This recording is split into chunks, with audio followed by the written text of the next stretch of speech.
You know how many people wish that they will get the chance to serve on the jury that is going to convict him so that they can say not guilty? It is going to be a difficult case to try.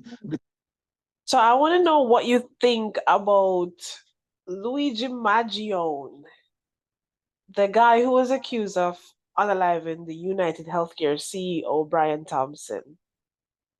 What are your thoughts? I kind of have mixed feelings on it because there seems to be more questions than answers. I don't think that we're being given all the information, and I have a few speculative theories of my own. Okay, let's hear it. Well, first of all, let's look at the actual crime itself, and then look at what is the allegation behind the crime, and then let's look at the victim. Then let's look at the shooter. So the crime itself, the allegation is that this young man, the assassin, as we should call him, shooter, left from where he lived, traveled as best as you could possibly travel, um, paying cash, try to stay off the grid as best as possible. Somehow happened to be at the same place where the alleged victim is. He arrived minutes before. The victim was supposed to be at a meeting which starts at 8 o'clock, but somewhere between 6:30 and 6:45, he left where he was, walked out of on the street without, I am being told, I stand to be corrected, without his security, which was actually provided for him. And then the alleged shooter um did the job, you know, based on what we saw in the video, very professional looking manner, and then just casually just left without much haste or anything. And he was subsequently caught.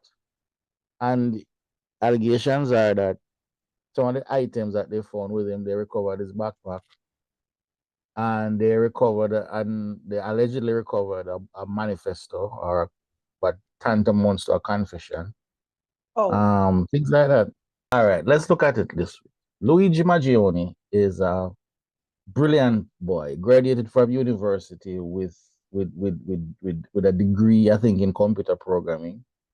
He comes from a affluent, well-to-do family where he came from. He graduated. He was valedictorian. He was well liked. He was a people person. He wasn't the kind of stuck up person that came from a rich family. He was just down to earth. By every indication, he was a nice young man, yeah, decent yeah. citizen, right? He didn't seem to have any political agenda. He registered as a non-affiliated to any political party. He wasn't ranting and raving on social media like many other shooters before him and all that kind of thing. So to me, he's just the average, good neighborly young man, just growing up, and then all of a sudden, he becomes this assassin that the media is portraying him to be, with with a victim. The victim, by the way, the allegations are that he was being sued by several groups. There was a lot of controversy surrounding him. The allegations are that he and his wife weren't living together. They live in the same neighborhood, but they're living in separate homes. They purchased separate homes. He was being sued. He had security.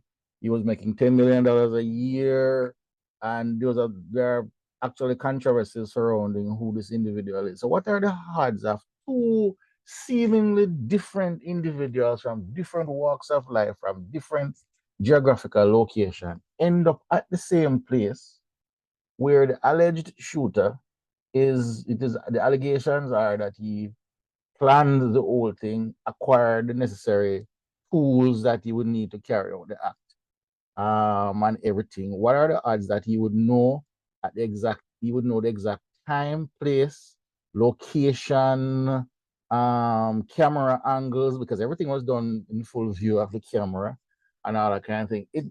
Uh, look, I've been around long enough to not believe everything I see and not believe everything I hear. You see? So what are the odds of all of this happening and coming together, the universe conspiring for all of this to come together, for this thing to happen, right? It begs a lot of questions. One of which is the victim alive or dead? Is it a setup? Is it is the person who the police say is the perpetrator, the alleged perpetrator? Is he the real perpetrator?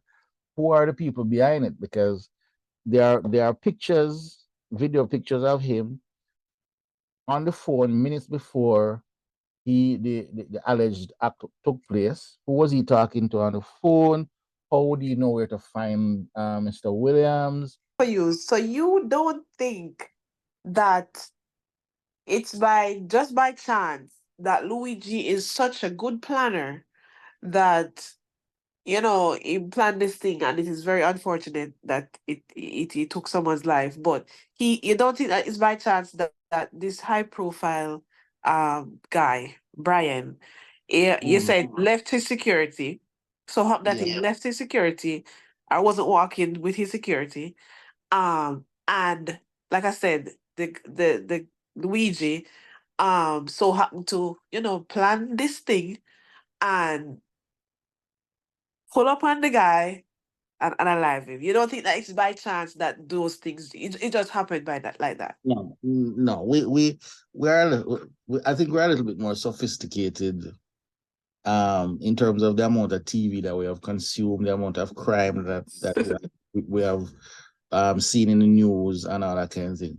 So when I put years of experience, my what you call, well, let's leave it at years of experience and all that we know about crime and criminality and previous and history and all that kind of thing.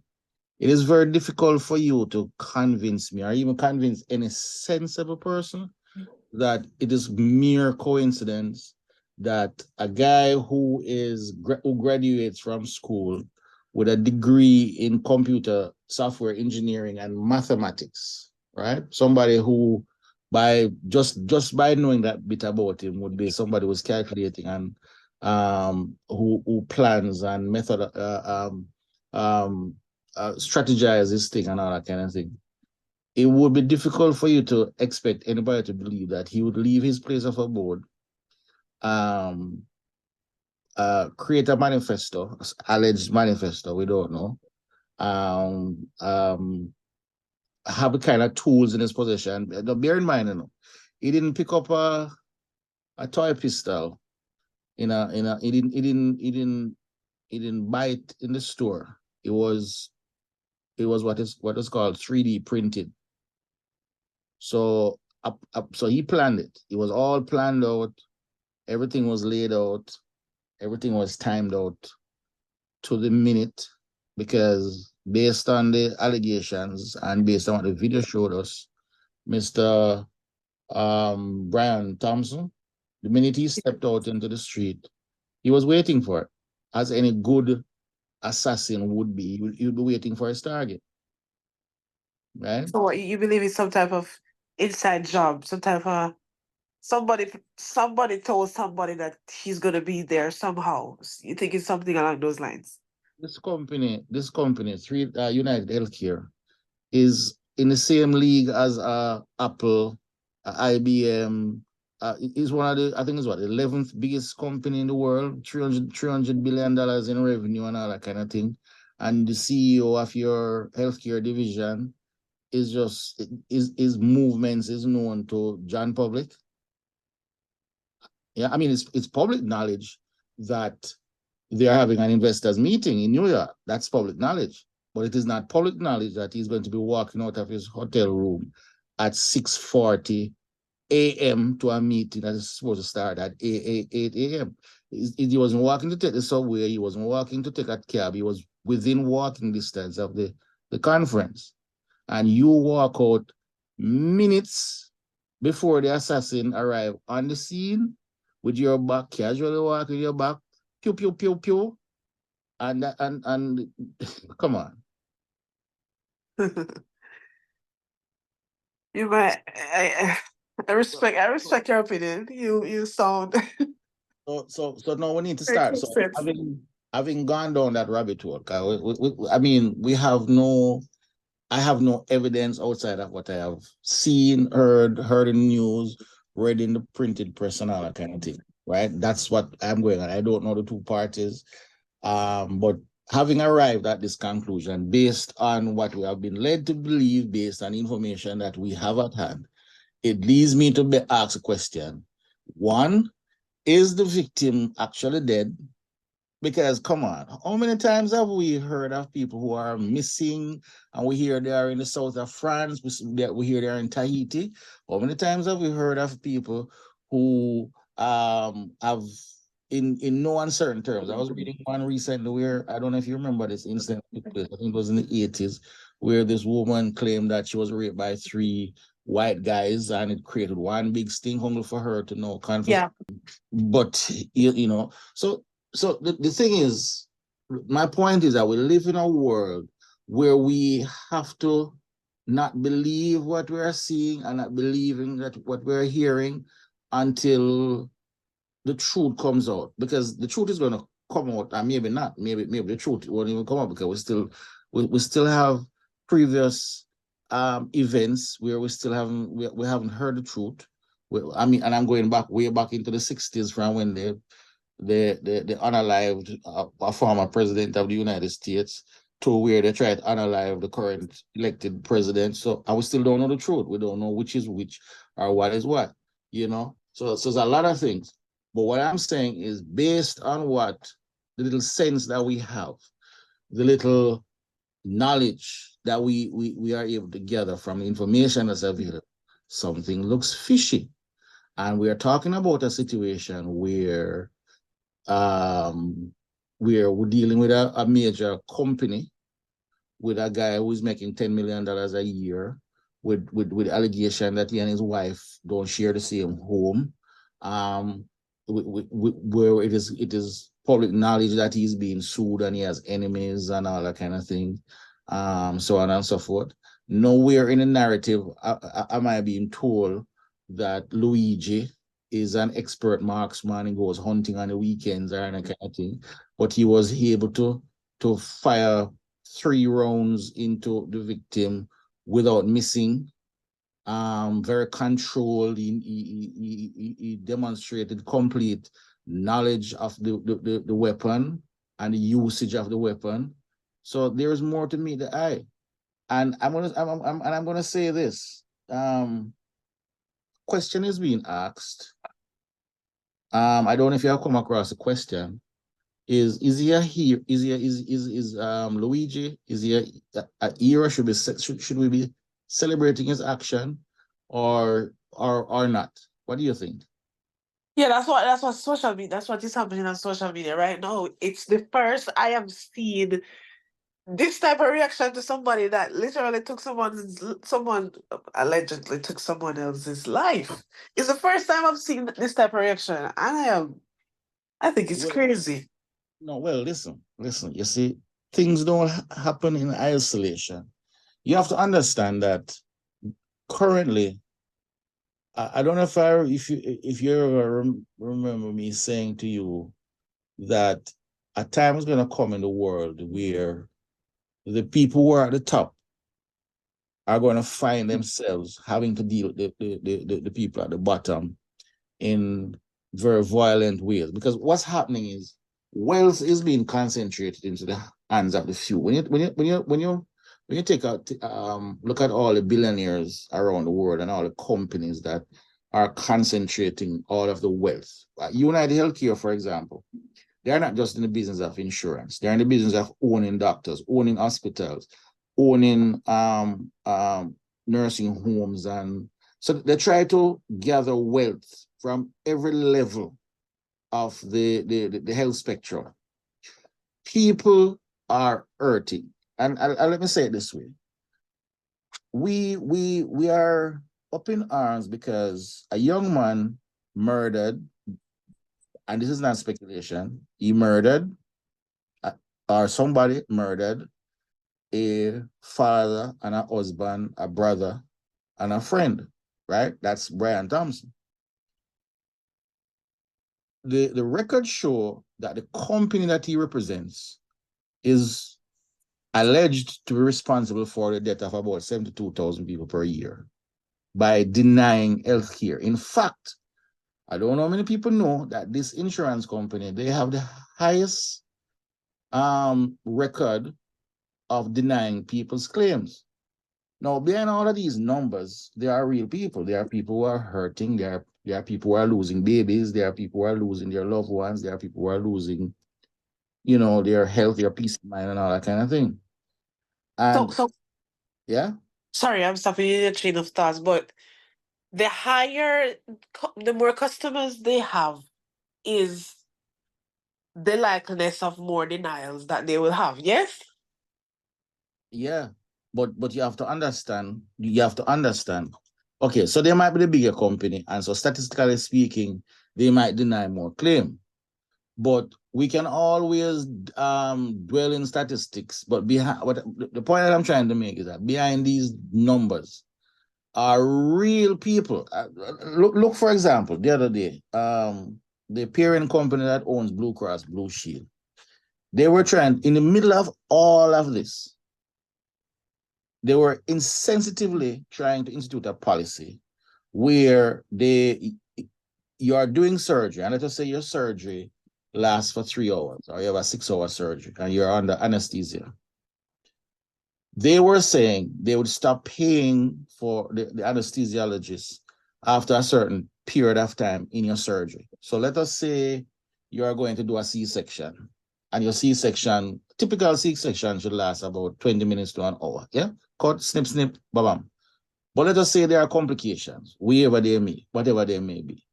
And the doctor, you have a situation where you're not bleeding, they can't stop the bleeding, the baby is not breathing, and all that kind of thing.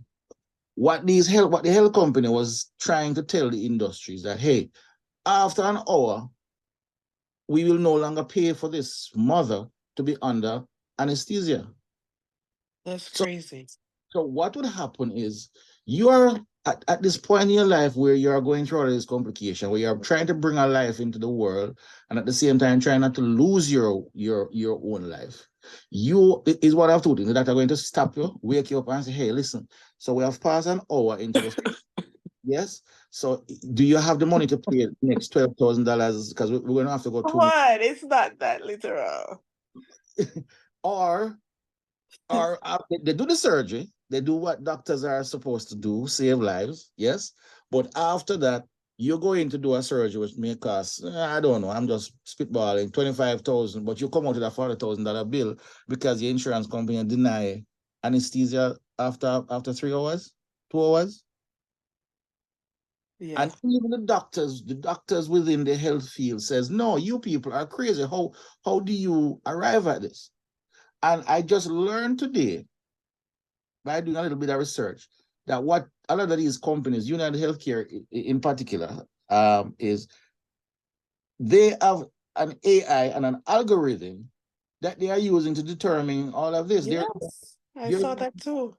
there's no human being in the loop to say, hey, listen, we're dealing with a life here, so you can't be cutting off oxygen after 1 hour, you can't be cutting off anesthesia after an hour, and all that kind of thing. You see?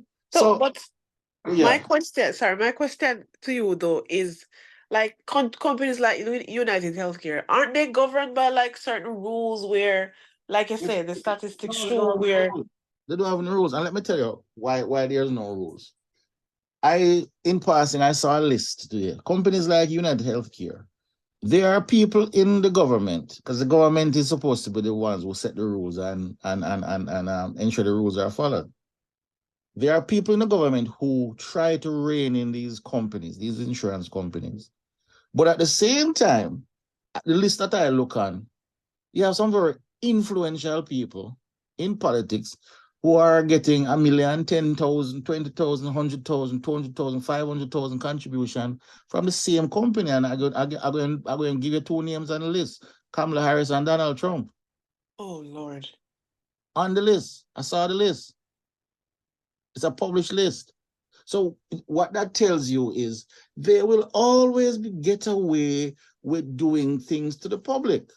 And the public is at the point where the price of gas, the price of food, hearing that billionaires not paying taxes, you can't buy a house, you can't pay for your child's education, and now your health insurance company is delay, deny, and defend or dispose, whatever the word is, whatever it is going to tell you. Oh, so your back surgery, we're not going to pay for it. You are in a car accident, you were sitting in your car listening to some music and somebody hit your car, but they're going to tell you, oh, we're not going to pay for it because of some frivolous, stupid reasons. And you're left holding the bag, knowing that you have been paying diligently for the last 5 years to an insurance company who's now telling you you can't, they're not going to help you. Of course, people are But frustrated. yeah, but people are frustrated. But is the answer what we got from the situation with Brian Thompson? Rapid hold now. I'm going to get even more controversial.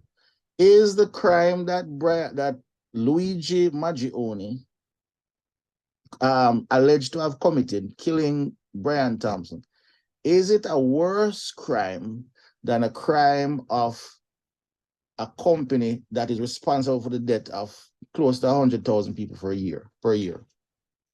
Oh, okay, okay. That's a whole other conversation.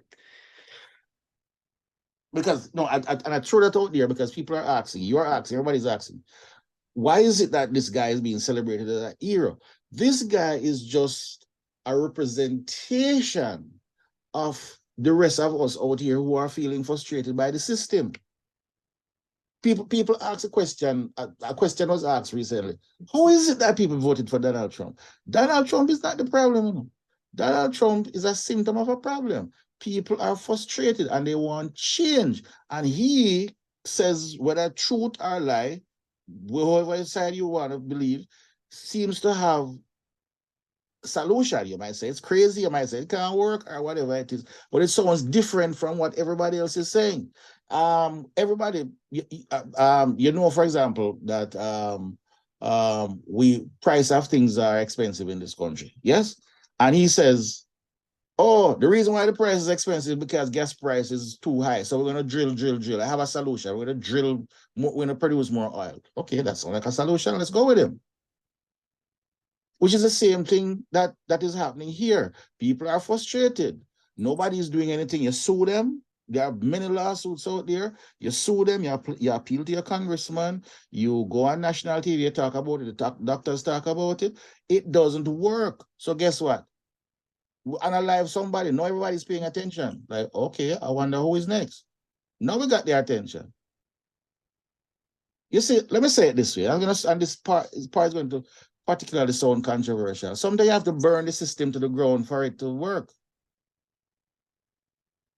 May sound like I'm preaching anarchy, but this is the message that this guy is saying. Sometimes you have to burn it down for people to pay you attention. And it is out of this feeling and this sentiment why people are identifying with him as a hero. You know how many people are putting together funds to defend this guy. You know how many people wish that they will get the chance to serve on the jury that is going to convict him so that they can say not guilty. It is going to be a difficult case to try because it is difficult to find a member of the jury who has not been shortchanged by these insurance companies. And whether it's health insurance, car insurance, homeowners insurance, they're all the same.